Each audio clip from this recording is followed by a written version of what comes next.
What's up everybody, welcome back to the channel. If you're new here, my name is Kyle. I talk about cameras, photography, and all that good stuff. Today we're going to talk about the TTArtisan 40mm f2.8 manual macro lens. Disclaimer, TTArtisan did send me this lens for free to review, but as in all my videos, my opinion is my own opinion.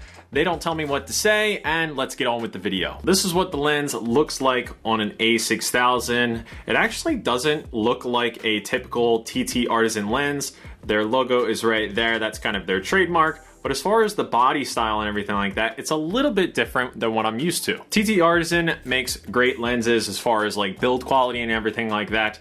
This lens, as far as I can tell, is fully metal. And then when you go out to magnify to that 1:1 macro ratio, this is what the lens looks like. It is fully extended. However, when it's retracted and you're using it just as a normal lens, which yes, you can do that, it is rather small, or it's not, too big, but it is kind of heavy. I'll put on the screen here how much this thing weighs, but with all metal lenses, it's typically gonna weigh a little bit, but yeah, it's not too crazy. So with that said, I kind of just want to jump straight into photo examples. I feel like I wait a little bit long in each of my videos to do that, so we're going to change it up today.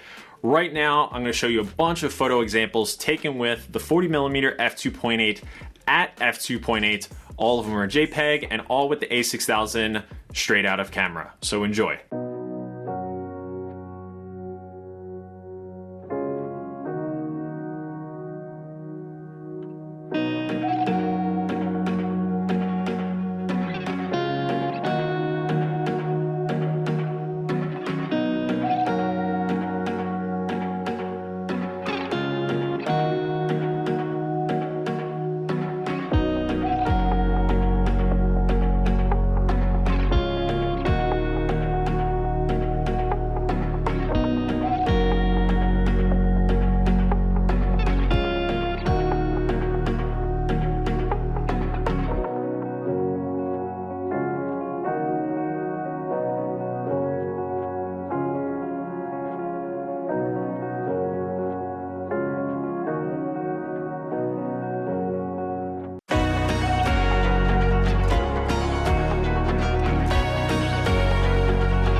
Alright, so there are a bunch of photos taken with the TTArtisan 40mm f2.8 macro lens.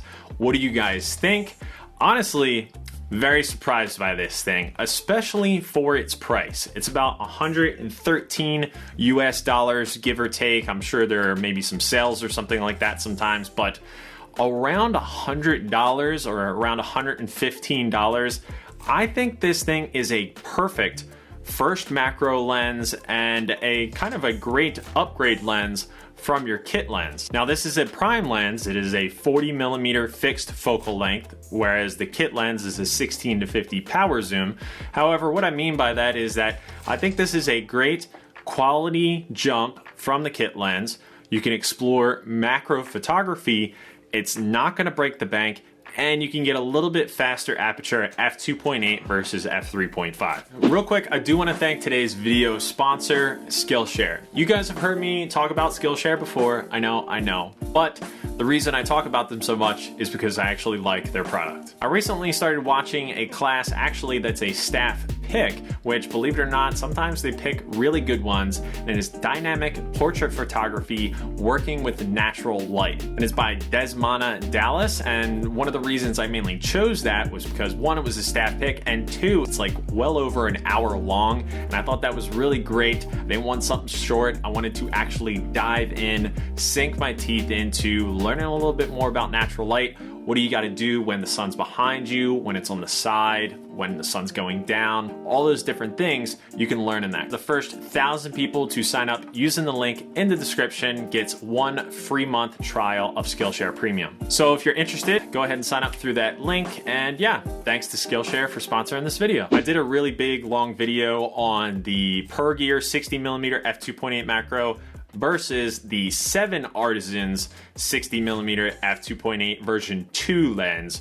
Those lenses are really great. The PerGear is really large and very heavy, whereas the 7Artisan's is more small and compact. So those are a little bit more expensive than this though. And you know, I think sometimes when you're just starting out or something like that, you might want to go with the more budget-friendly option, and this really doesn't break the bank at around 115 bucks. A couple things worth mentioning is that one, it is a really sharp lens overall, even down at f2.8. So most of the time, fastest aperture, it's usually not the sharpest, which technically that is true in this case, but it is very sharp at f2.8. Stop it down a little bit around f4 and you are pretty much at the sharpest aperture of this lens. And then obviously its macro ability down to 1:1 ratio. It's not a, you know, more magnified ratio such as, you know, what the PerGear lens can do that I've done a review on.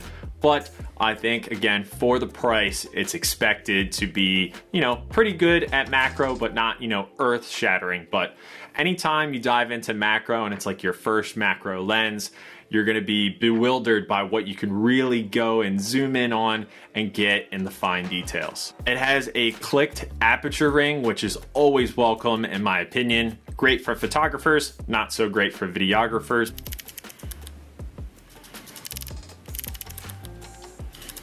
As far as the focus ring, it's nothing to really write home about. It's sturdy because it's metal and it feels kind of heavy and a little bit tight, but it's smooth overall. The one thing is these little grooves here, they don't really help. It feels like a polished kind of lens, so it's very smooth. These indents don't really do anything. It would be cool if, you know, for a macro lens, somebody actually gave you like a grippy surface, like something that they would use on the handle or the grip of a camera. It'd be cool if they put that on a lens, but I don't know if that's ever been done before. Maybe some older like Nikon lenses now that I think about it, but anyway. Overall though, I really enjoy this lens. A lot of the times when I'm reviewing lenses that are sub $200, even sub $100 and things like that, I just make sure that there's not crazy flaws or things that I need to point out to you guys. Chromatic aberration's controlled. Flaring is controlled for the most part. I would say 95% of the time you're not going to have flares. Just be careful if the sun is like on the side of you, you may get a little kind of edge bleeding flare on the other side. That is something that I noticed. Sharpness, if I didn't say it already, is really great. Like I'm really impressed with the sharpness, especially at f2.8. When you're, you know, really sharp, almost from corner to corner at the fastest aperture, at this price, it's an instant recommendation from me. Barrel distortion is very minimal with this lens. You're not going to get any kind of curved faces or anything like that. And you can use it as kind of a walk around lens. And then if you want to get super close, you can get super close. I wish almost all lenses out there, like any like 35mm, for example, like the Sony 35mm f1.8 for a6000, I wish had a macro capability. That would be really cool. Obviously they have the 30mm macro, but it's not as fast. I think that's an f3.5, I think. I had to look it up. Yes, it's an f3.5. So anyway, I really like it when a lens like this 40mm can be used as a standard lens, or it can be used as a macro lens, and it has a little bit faster of an aperture at f2.8. It's not a world beater in macro capabilities, but it still gives you that 1:1 macro ratio, and it's just so much fun. If you are thinking about getting into macro photography, you don't have a macro lens yet, and you don't want to break the bank, this might be the lens for you. TTArtisan 40mm f2.8. As always guys, there are affiliate links in the description if you want to pick this lens up. All the different mounts that it's available for, I will have separate links for. Thank you guys so much for checking this video out, and as always, I will see you guys in the next episode. Later.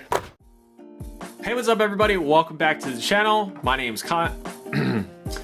Hey, what's up everybody? Welcome back to the channel. If you